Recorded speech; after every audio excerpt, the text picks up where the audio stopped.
शहरातील एका शांत आणि साध्या कुटुंबाला हादरवून टाकणारी धक्कादायक घटना समोर आलीय, जिथे भावनिक वादाच्या भरात एका तरुणाने स्वतःच्या सख्ख्या बहिणीची हत्या केल्याची संतापजनक माहिती पोलीस तपासात उघड झाली असून, या घटनेमुळे परिसरात भीती आणि संतापाचे वातावरण निर्माण झाले आहे. मिळालेल्या प्राथमिक माहितीनुसार गेल्या काही महिन्यांपासून घरात सतत भांडणं, आर्थिक अडचणी, मालमत्तेचा वाद आणि वैयक्तिक आयुष्याशी संबंधित तणाव यामुळे कुटुंबात मतभेद वाढत होते. आणि काल संध्याकाळी या वादानं अचानक भीषण वळण घेतले, जेव्हा घरात झालेल्या जोरदार वादावादीनंतर भावानं संतापाच्या भरात बहिणीवर हल्ला केल्याचा आरोप आहे. शेजाऱ्यांनी सांगितले की संध्याकाळी जोरात ओरडण्याचे आवाज ऐकू आले आणि काही मिनिटांनी घरात शांतता पसरली. त्यामुळे संशय आल्यानं त्यांनी पोलिसांना माहिती दिली.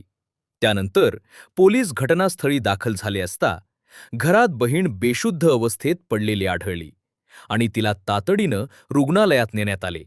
मात्र डॉक्टरांनी तपासणी करून तिला मृत घोषित केले.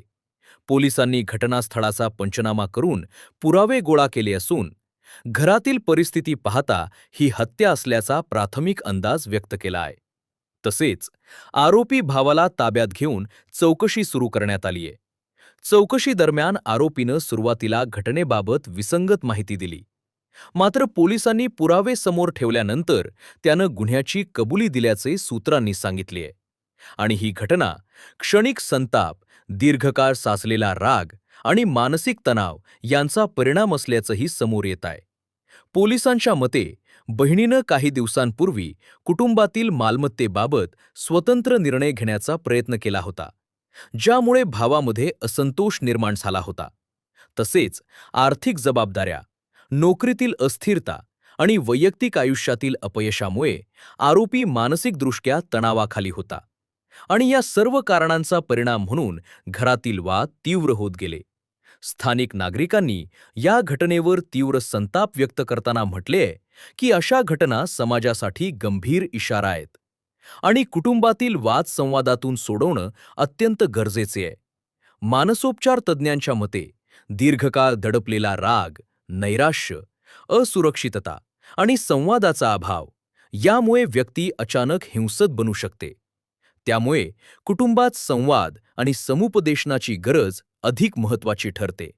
दरम्यान पोलिसांनी आरोपीविरुद्ध खुनाचा गुन्हा दाखल करून पुढील तपास सुरू केला असून न्यायालयात त्याला हजर करण्यात येणार आहे. तसेच घटनेमागील सर्व पैलू उघड करण्यासाठी नातेवाईक आणि शेजाऱ्यांचीही चौकशी सुरू आहे. या घटनेमुळे परिसरात भीतीचे वातावरण असून नागरिकांनी कायदा आणि सुव्यवस्था राखण्याचे आवाहन प्रशासनानं केले आहे. समाजात वाढत्या तणावपूर्ण नातेसंबंधांच्या पार्श्वभूमीवर ही घटना अत्यंत चिंताजनक मानली जात आहे. आणि अशा घटना टाळण्यासाठी मानसिक आरोग्याविषयी जागरूकता, कुटुंबातील संवाद आणि तणाव व्यवस्थापन यांना प्राधान्य देण्याची गरज अधोरेखित होत आहे.